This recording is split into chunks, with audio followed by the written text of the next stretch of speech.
Okay, we're going to revisit the cultural transition issue, high and low context cultures. I think you'll find, I hope you find this model kind of useful for making sense of your experience. We've looked at a couple of models already, the culture shock curve, the Hofstadter material, and the cultural comparisons. Here's another one that is quite powerful in its ability to describe cultures and differences. High and low context. Edward Hall is the sort of founder of this idea. Broad brush cultural differences, general cultural differences. Here's the difference between high and low context. High context refers to societies or groups where people have close connections over a long period of time. Best way to think of this is, think of a village in your native country, far up in the mountains, 3 days travel, in the forest there, wherever, or in a lonely beach, far from anywhere, been there for hundreds or thousands of years, generations come and go, the life pretty much stays the same. People born there, grow up there, die there. Very static. So we're looking at stative verbs and static. It's all from the basic verb stare, which is to stand. Static, not moving.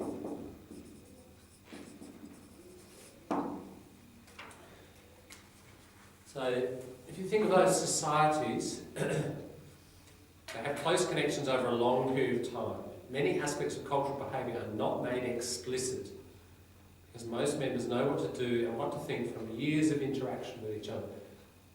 So what we call unwritten rules. You can't arrive in that village and suddenly get a list of what to do. It's just over 20, 30, 50 years, people know. Your family is partly an example of a high context environment. Every family is a little bit different, got their own culture, the schedule, the pattern of behaviour, the way people relate, levels of respect, all that's a bit different. No, that's not written down anywhere. It's just, you know it, you grow up inside it. Low context refers to societies where people tend to have many connections, many more. So in the little village there might be 50 people, but here you have many connections, dozens or hundreds, but of shorter duration or for some specific reason. So these societies usually are the opposite of static, which is mobile, and collocation, highly mobile. People are moving, not necessarily moving their house, but moving situational context. You're here for 6 months, then you're either onto a new course or a job or whatever.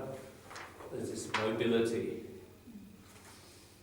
So, and we're doing lots of these things at once. No doubt you're doing this class, you've got a job, you might have an interest group or friends, lots of connections, aren't there? But those things are changing often quite rapidly. Not like the little village in the hills. And often those groups are together for a specific reason. You're here to develop your English to a certain level. That's our focus. That's, everyone's here with that common aim. You join a fishing group, you go fishing, that's your aim. In these societies, cultural behaviour and beliefs may need to be spelled out explicitly, so that those coming into the cultural environment know how to behave. Yeah, week 1 we went through the course, the rules, the level you need to achieve, etc., etc. I'm continuously sort of giving you explicit instructions about the next task, because otherwise you don't know. It's not just implicit. So a bit more on the two differences. High context, that diagram there, everyone's kind of interconnected. There's less verbally explicit communication and certainly less written and formal information. Often those societies don't have a lot of literacy. There's no need for it because there's no reason to put up the rules. I mean, there are some rules, I think, on the back of that door there. There are more rules there about emergency exits to all staff. You know, wherever we go, there are these explicit rules in high context situations. I gave you the course outline written down. That way we quickly know what we need to do. Because it's a mobile situation, we need explicit rules. So we need to depend on literacy. If you're 50, 80 years in one place, you don't need it. More internalised understandings of what is communicated. You and I, in the high context, we just know. Multiple cross-cutting ties and intersections with others. Again, in the village, somebody might be the grandmother, the medical person, the teacher, help somebody with a bit of farming on a regular basis, so a farmhand. It'd be several things. Different in low context. Long-term relations, yeah, possibly your whole life, lifelong. Strong boundaries, who is accepted as belonging compared to who's an outsider. If you went to that village, even if you went back to your native country and went to live in that village, how long would it take you before you were one of those people? Before full acceptance? A long time, yeah, maybe never. Maybe the next generation of kids might, but they're still seen as kind of new people, aren't they? Whereas, you know, in our class, very quickly, the first few weeks, we're all kind of, this is our group, this is us. So the bonding happens quickly. Knowledge is situational and relational. This means decision-making and things is situational. It depends who you're dealing with. If you in the village are dealing with a very respected or older person, you're going to behave differently and probably discuss different topics than if you're dealing with someone your own age or a young person or whatever. Very dependent on the situation and your relationship with that person. Are they a family member? Are they not? Etc. Do you owe them a favour from 3 years ago or not? And decisions and activities revolve around personal face-to-face relationships, often around a central person in that village or wherever. There's often one person or a small group. They have authority, often male, often connected with religion, priests or whatever, medical people perhaps. Not always, but that's the tendency. So it's not a flat and equal society. There's usually a hierarchy, a ladder. So that's a high context society. If we, there are some examples mentioned there. Even within city life, you can have, you know, high context, like smaller this is kind of subcultural. Religious congregations, people know each other for a long time. There's a figure of authority there. Partying with friends, everyone kind of knows who each other is, what to do. Somebody new, don't know the rules, etc. Okay, I think you get the idea. Let's look at low context. Low context is rule-oriented. Doesn't matter who you are, the rules are the rules. Those rules are the way we complain about if there's a problem with the course. It doesn't matter who you are in the class. That's the way we get out of the building. This is the way you get the diploma. It doesn't matter who you are. Uniformity, and doesn't depend on situation. You play by the external rules, and those external rules are written down somewhere usually and made very obvious and explicit. More knowledge is codified. That means put into print or some kind of record. Could be photo form, any form of code. Public, external, and accessible. If you want to know the grievance procedure in TAFE, you can get on the intranet, any student, find it out, go to a counsellor, they'll tell you, they're providing the material. It's all more transparent. Whereas if you think of the high context, often people in those societies, senior people, know certain things, and they're often secret. And it might take you years or even never. You'll never find out. That can happen in low context too, but there's less of it. It's just, these things are just tendencies, they're not absolute. Sequencing, separation of time, of space, activities and relationships. So in low context society, here you're a student, then you go to your job, then you go to your interest group, you're a different person kind of in each one, and there's not a lot of interconnection, usually not the same people. And you can be quite different people in those different contexts. In high context, it's all interconnected. So somebody might come to you, you might be the medical person, they come to you, you do that, but then you see them the next day when you're working together on the farm. It's that interconnection. Okay, over the page. More interpersonal connections of shorter duration, quite short. Look, the most extreme form, low context, Facebook. You know, you can have 1,000 friends. You have very quick communications with many people. You may not have ever met them, but then you're on to the next person to talk to. Yeah, so Facebook is certainly probably an extreme form of low context. Although that is written down because it's technology. Knowledge is more often transferable. Yeah, so it's not secret, it's open. Anyone can learn it or get access and move it around to different situations. Task-centred. The key here is decisions and activities focus around what needs to be done. Here, diploma. So we're focused on the task of grammar, writing, reading, whatever. And you get a clear division of responsibilities, often that there is written down. Some examples there. You know, a large US airport, people are very mobile, aren't they? Moving through really quickly. The rules and the directions are all put in signs. You can very quickly figure out where to go. Supermarkets, cafeterias, convenience stores, etc. A motel, again, because of mobility. Very quick, explicit rules. We have a purpose to stay the night for business reasons, and we're gone.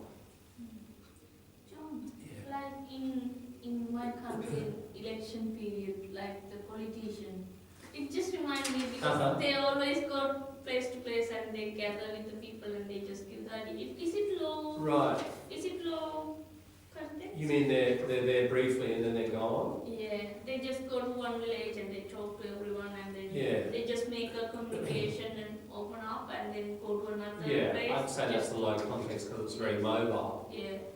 The town itself they go to might be quite high context. Those people know each other for a long time and there's all those interconnections.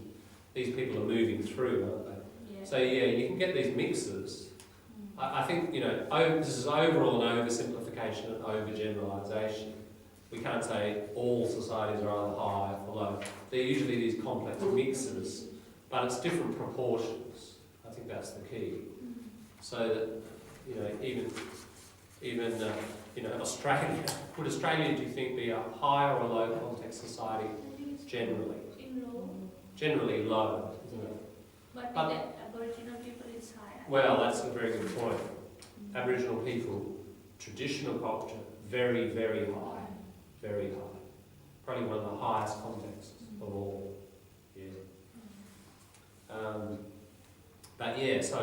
So you get these complex mixes depending on which sector of the population, which layers, which subcultural culture. And as it says there, even in Australia with low context, parties and families tend to be more high context. This is a lower context, the one we're in now. So you get all these complex mixes.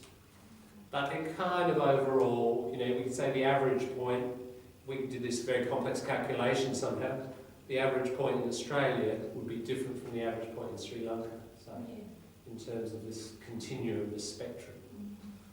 So,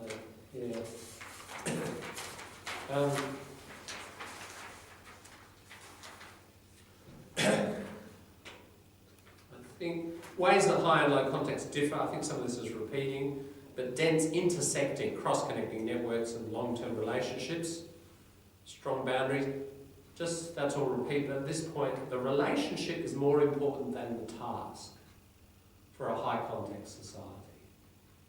So how are you getting on with that relationship of equality or power or whatever, that's more important. Now it's interesting you mentioned Aboriginal society because when I started to work for traditional people, I heard this all the time. It doesn't really matter what you're doing, it's how you do it with that person. And just being with that person over a few days and you develop this relationship, that's the key thing for a traditional person, Aboriginal person. And that's still there even in urban people because it's high context. And the key is having the relationship. And again, if you think of that village up in the hills where time is really different, isn't it? The perception of time. High context society, does time move fast or slow? High context, the village in the mountains. Is time moving quickly? Are people counting by the hour? Very slow. Very slow, aren't they? Not looking at their mobile or checking is 8:22. Very slow. Low context, very, very fast. Yeah. So again, if you're in this long, slow day, you don't have to get things done, there's no pressure, then the relationship becomes more important than getting this thing completed. Therefore, things like hospitality, you've got a guest. So in those cultures, just having the guest and staying together and enjoying that time can be a long process, can't it? It can be a whole afternoon into the evening. But here, generally, you have your party and then it's gone. Generally parties are shorter, hosting is not quite such a big thing. You don't have to kind of stretch it out and look after your guest, because you've got other things to do. The focus in low context society is productivity. And we'll talk about why that is later. There's not so much focus on productivity in a high context culture. It's just being. Being rather than doing. So being is really core value in high context. Doing is the core value in low context society. Getting the overall ideas? Yeah. Just look at the next list. I think the other things are sort of repeats. So this is just, there's quite a lot on the internet about high and low context if you want to read further. And here are just another resource, another list. Grab a few and take some copies. What is the prejudice? Prejudice, fixed attitudes before you meet somebody. So your pre-developed ideas. Estimation. Yeah. And prejudice is usually a negative word. Like you've got a certain view of a certain group of people, so you meet a member of that group, and you've got a negative view. Okay. Pride and prejudice. Like pride and prejudices. it's pre-judge. So you judge somebody before you actually meet it. Okay. So prejudice has a negative sense of you got a fixed idea. Pronounce again. Prejudice. Prejudice. That's it. Prejudice. Prejudice. So from the word pre and judge, you've judged something before you've experienced it. Yeah. One? Yes. All right. Some of these are repeats, but there's a few new points here. High context culture, collectivist. The group is important. Often not so much emphasis on private property, and it's the welfare of the group that people have to think about. Look at the opposite, low context, individualist. People think of themselves as individuals. What do I want? What's best for me? The collectivist one, more emphasis on families usually, longer term thinking about the welfare of the family. Individualist, what do I want now? But why it's informal? Which one? In law context, I thought it should be formal, but it's informal and. We'll get to them. I'll just work down the list. So we do collectivist, individualist, being oriented and doing. I've mentioned already. Just being with somebody in the relationship versus getting things done. Proactivity. Particularist and universalist. This is perhaps unknown. Let's deal with universalist first. Universalist means the rules are universal. It doesn't matter if you're old, young, male, female, from a certain culture, very knowledgeable or not. Same rule. Same way you complain about something in TAFE, doesn't matter how old, young, whatever. The rules are the rules. It's flat, it's universal. Particularist, in the mountain village, oh, I've got this problem, and with my uncle. You can negotiate. Yeah. Now the way you react and sort that out and negotiate is different from, well, I've got a problem with somebody in another family group. Different rules, different processes. Who will you help? You tend to help certain people and not others. Whatever. It's more determined by your relationship. The rules aren't the same for everybody. Usually what you find is some groups and families are more powerful than others. Yes. And there are unwritten rules about that and a lot of secrets. That's how they remain where they are. It doesn't mean in low context there's no hierarchy. There is in Australia. I've mentioned a lot about class divisions. They are still there, but there's still more ability to challenge that or move through it.